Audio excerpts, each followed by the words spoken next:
I am the chess strategist, and today we're going to win another chess game.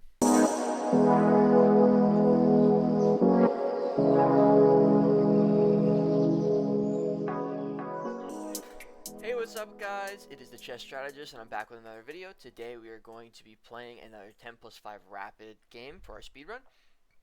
In yesterday's game we played against the Petrov defense and our opponent made some critical blunders and we were able to eke out a win. And I am hoping we're going to be able to do the same today. Of course, if you have any questions or ideas you have for anything you want to see in the future, just let me know and I will take a look at it in the comments. And let's just get right into it. And 10 plus 5 is going to be our preferred time control for the foreseeable future. I think it just gives me a lot of time to explain my moves, and we have the 5-second increment, so we're not going to get flagged in endgames or anything like that.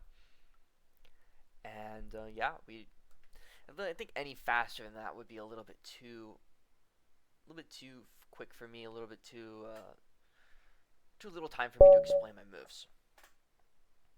So we are playing against Iron Choir, and we are playing with the white pieces, and good luck. We're going to play e4, as we always do. And our opponent plays e5, as they have been pretty much every single time we play an opponent. They just love e5. So we're going to continue with knight f3, and we get knight c6, and we're going to play the Italian, bishop c4. And our opponent continues with one of the main lines, bishop c5. And we're going to continue with theory, which is c3. This is the Gioco piano, also known as the quiet game. And our opponent continues with the main line, knight f6, and we're going to go with the move d3, the Gioco pianissimo, slow Italian. Instead of d4, we play a little more cautiously and then advance d4 eventually. And our opponent castles, so we're going to follow suit. Now, when your opponent castles in Italian, it's completely safe to then castle on that side. You don't have to worry about the pawn storm. And our opponent goes with this easy to include move a6, which just gives his bishop an escape square, which is fine with me. And we are probably now going to develop our pieces. We have a few different options. We have rook e1, which is a nice move to include. We also can go knight d2. Here, I do like to include the move a4. a4 is just nice, giving an escape square for our bishop. And we can, of course, prepare a pawn advance. So we're going to go with this nice move a4 here. We don't want, now that he's restricted us from taking this square at b5 in the event of knight a5, we want to open up a square for our bishop. We could have played bishop b3 as well. That's another option that we have. But I like keeping this bishop on this diagonal as long as possible. And the exchange, where we double the pawns, is sometimes favorable for us. Not always, but sometimes. And we drop our bishop back. And here we're threatening a fork. So our opponent is going to have to be very cautious with his move here. We are threatening this deadly fork on b4. And there was a tactic in this position we could have taken for the pawn here. And he would have had to take with his king or his rook, and then we would have been able to get the fork. But I don't know, I like keeping this bishop. Keeping this bishop is always my priority. This bishop is a strong piece.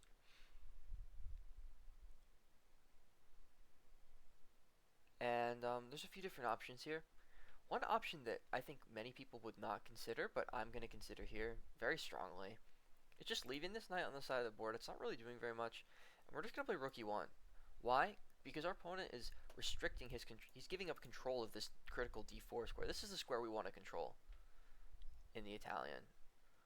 So we're going to just play rook e1, putting extra fender on our e4 pawn, so that the next move we can advance d4 immediately and get rid of his pawn in the center. And we're going to have the ideal center, 2 pawns in the center, either one with the opportunity to advance. And here our opponent decides to try to restrict us from playing this move that we've also wanted to play, but in doing so he really allows what we want to do. Now of course we have this move b4 in our pocket here, which to me doesn't look nearly as good as d4, and I'll tell you why. If we play b4 here, what our opponent's going to do is he's going to exchange his bishop for a pawn. We're going to take, and then he's going to move his knight back.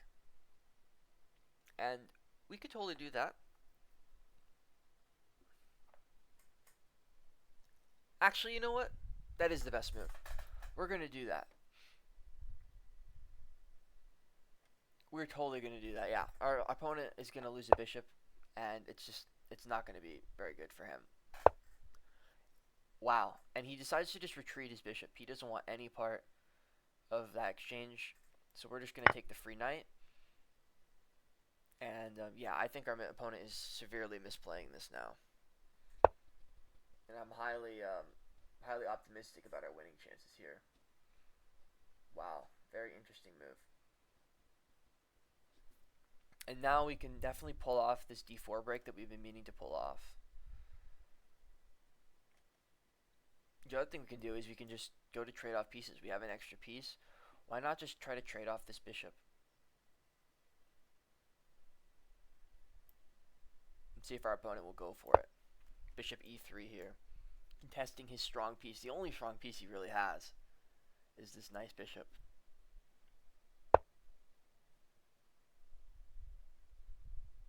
Our opponent decides instead to pin our knight, which is a viable option.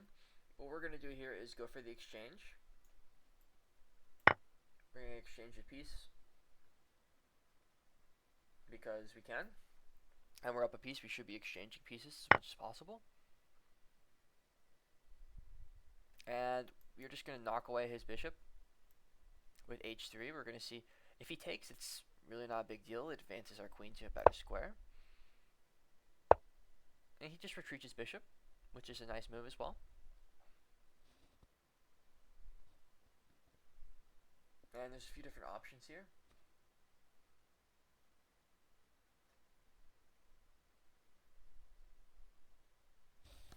There's a few moves I'm considering here. Of course, we can just simply develop our pieces. I mean, our knight is not developed. Let's just develop our knight here. Very simple. Develop our knight. Allow our queen to move.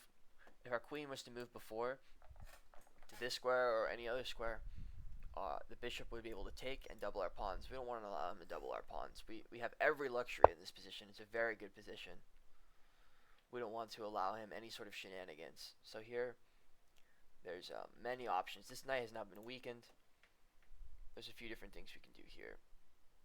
One idea I like is this kind of subtle, interesting looking move, queen to e2, with the idea of eventually advancing our queen up here and attacking the rook. But that is a one move threat. We don't need to go for that. I'm sure we have other options in this position that we can consider. One move I do like now is the idea of just advancing our g-pawn now. Our g-pawn now is just going to create a clamp and force this bishop onto an awkward square, where now our knight is no longer going to be pinned and we're going to just win a free pawn here. And I do like that option, so let's just go for that. Our knight has now infiltrated, taken another pawn, and our opponent is creating all sorts of weaknesses in his position that we can exploit. There's a logical follow-up here that I mentioned. When this rook has been unable to develop for a lot of reasons. One of them being that this pawn has become unbearably weak. This bishop is creating long-term pressure now. This knight is creating pressure. Now how can we build the pressure on the pawn with tempo? Well, one thing we can do is we can develop our queen. Now our queen can go to a few different squares. One of the squares I really like for the queen is this b3 square, creating an immediate attack on the pawn. And I think that's what we're going to go with. The other option is this queen f3 move, which pins the knight to the pawn, but doesn't create an immediate threat. We want to create an immediate threat, so we're going to develop our queen to this b3 square. As you can see here, we've got 1, 2, 3 attackers on the pawn, and our opponent only has 1, 2 defenders, and the king is a terrible defender. Doesn't even really count. So on this next turn, we are threatening to take with the knight and expose this long diagonal battery onto the king. And our opponent, being very absent-minded about this position, decides that he wants to take this pawn, exposing an attack on our knight. But lucky for us, our knight is exactly the piece we want to move on this turn anyways. Now we are threatening a whole host of things that may lead to checkmate. Our opponent's position is fully crumbled.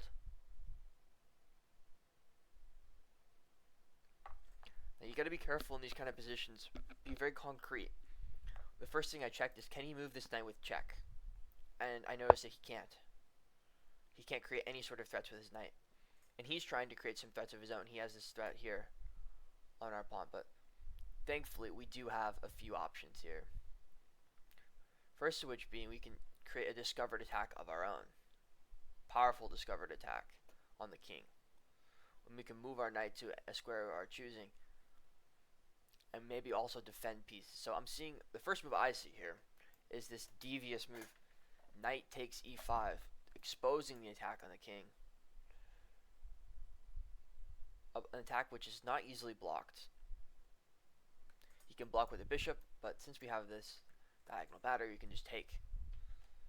And the idea is then to take with the knight and defend this weakened pawn.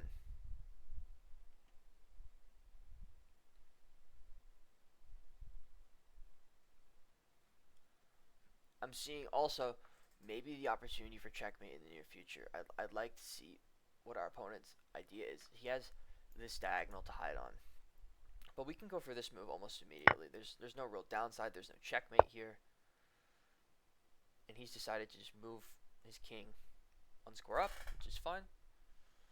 And yeah, there's really not much for him to do. He can take this pawn, of course, but he's going to be left with a weakened position nonetheless. Now let's see. What is his idea here?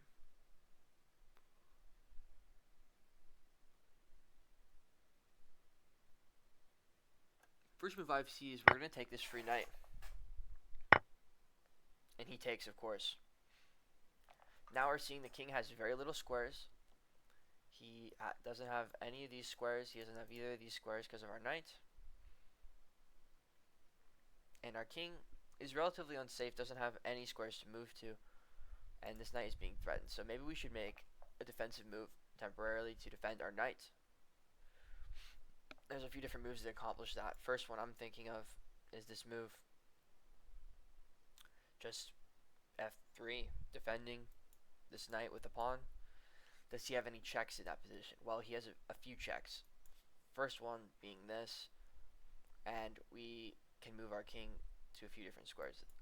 Here's a square, we can move it, and from there he does have a check back on here, but we can waddle our king out. So I'm not super worried about this kind of move. So we're just gonna play this move without too much more calculation. F3. And of course our knight is defending this pawn. Doesn't have any checks that are of value. He does have a few checks like this check and you know, these checks, but these checks of course our king can capture. We're only worried about this check. And we're seeing that he does have a queen in our king's grill. I mean, this queen is very well developed. It's in a strong place, but he has no other pieces in the attack. And you're going to see here that the king is actually very liable to escape in these positions where the queen is in a dangerous position if there's no other support. The queen alone is not a great attacker by herself, but when she has friends, she can become a force to be reckoned with. So let's see here. Our opponent is creating a threat on the pawn, which I'm not too worried about. I'd like to see another move, maybe. Could be another defensive move that could be a little bit helpful. Let's see.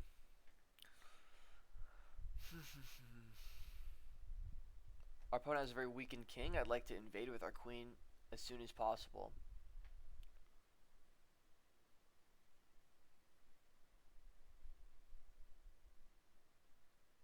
Do we have any checks? Let's check for any checks first. Well, this is not a check that's viable. And this bishop is doing a strong job of controlling some key light squares. This pawn is under attack. One thing we can do is lift the rook. disrupting this rook is a good idea because we leave this square open. We want to have this square available when we walk our king over. We want to be able to walk the king over.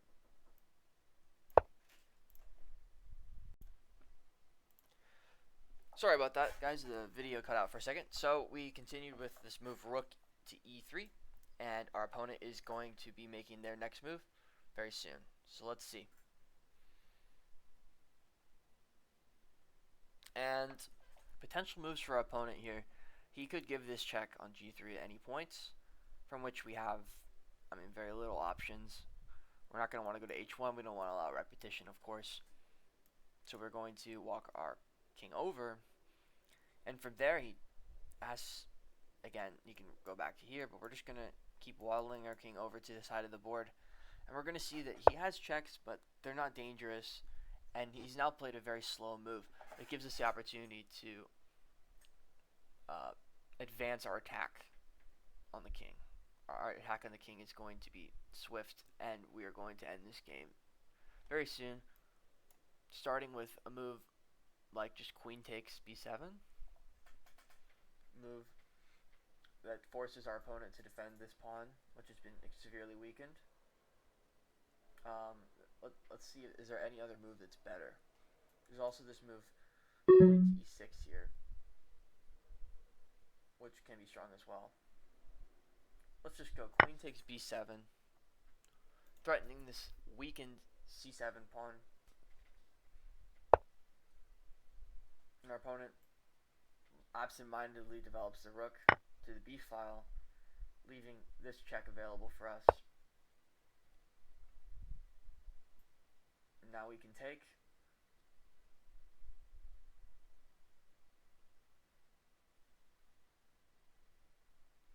And now this diagonal is horribly weak. Our opponent is going to have to defend this diagonal somehow, or face checkmate. Of course, this diagonal is being completely controlled by our bishop. Our king only has access to this diagonal. So here we have we're threatening checkmate in one move by moving our queen to this diagonal, and he's going to have to block. But this rook this square is being controlled, and yeah, our opponent is in dire straits here.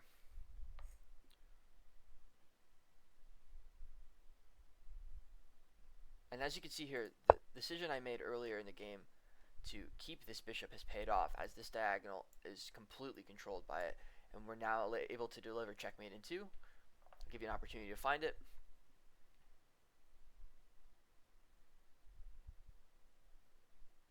And of course, it's a very simple queen to e5 is checkmate in 2. The opponent has one move, and that is to block with the rook, and then we're going to take the rook, and it will be checkmate.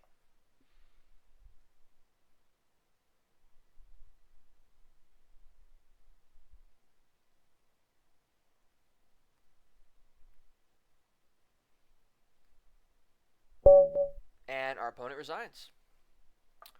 So I would like to go over this game using the analysis board. As we're going to see here, we did get the Italian game, and we played some theory. As you can see here, this is the database. This is what you use to see what moves are played commonly, what moves are played by grandmasters and international masters all the time.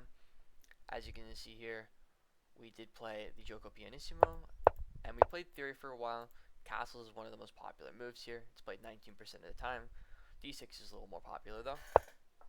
We castled and castled, and the reason why castles isn't popular here as d6 is because it gives white the option of just castling immediately. You're not worried about any sort of pawn storm. So you show your cards immediately as black, and white is happy to oblige by castling short. And our opponent goes for this a6 move, which isn't as popular here, but it does create an escape score for the bishop, which is nice. And we decide to go for a4, a4 being one of the popular moves, not the most popular, d4 being the most popular move.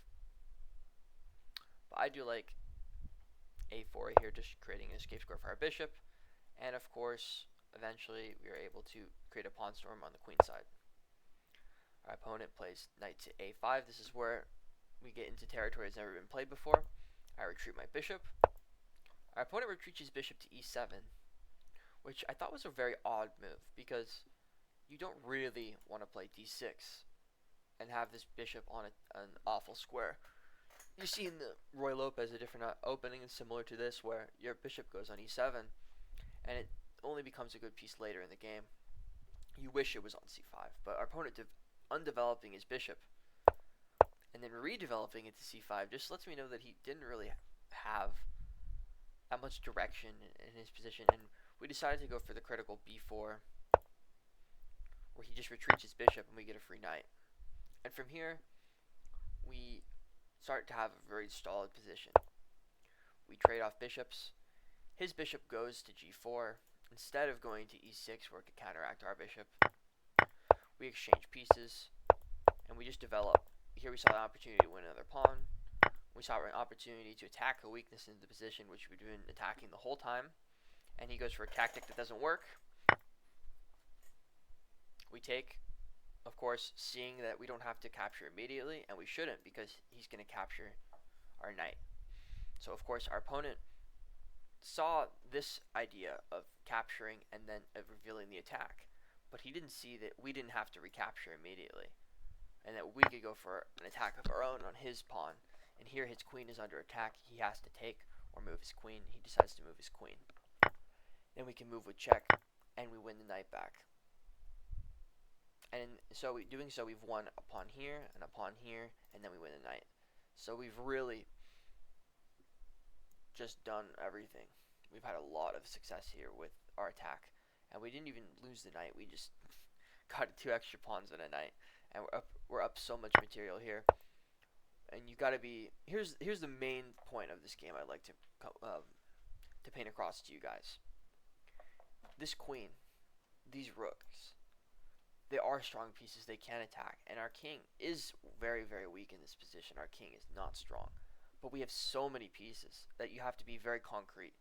So what did we do? We calculated. What are our opponent's checks? Well, his only check is queen to g3 here, and we can move our king aside.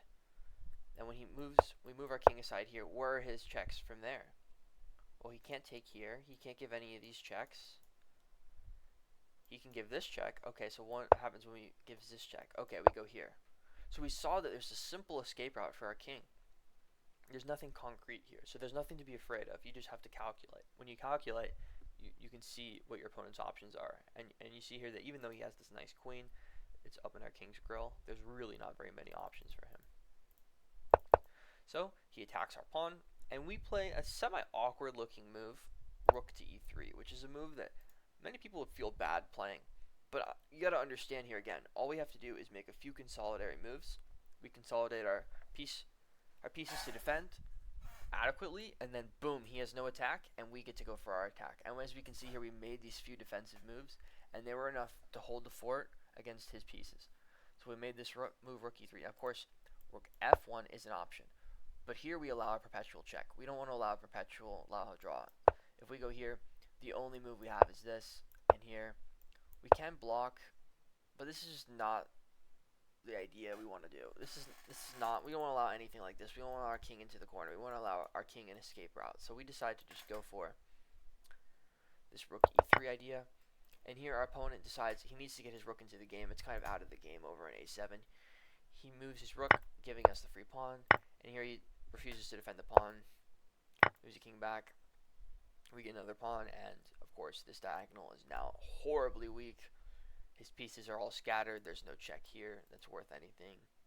There's the check here that he can give but doesn't do anything. Taking here is just futile. So we've really scraped the bottom of the barrel. I think his best option was probably to sack the rook. And we go here. He takes our knight, and he gives us an exchange for some sort of minor compensation, but it's not nearly enough. And here he allows us to play checkmate. So yeah, that is the game. I feel like it was very, very simple. Our opponent did make a rather dubious set of moves in the opening that gave us an advantage where we were up a piece, but I feel like it's still instructive, mainly because of how weak our king was. And having to play around a weak king is something that a lot of people have trouble with. And if you can understand that, you just have to weather the storm for a few moves. You play a few defensive moves, consolidate your position, and get to a defensible state. And your opponent just is going to have no path forward from there. No path forward to attack. And when people have no path forward, they start to lose it. And as we saw, once we consolidated our position, played a few defensive moves, the win came rather quickly. We just took all of his pawns and checkmated him. So yeah, I hope you guys enjoyed that. Leave a like, comment, and subscribe for more daily content. And I hope you guys have a good rest of your day. See ya.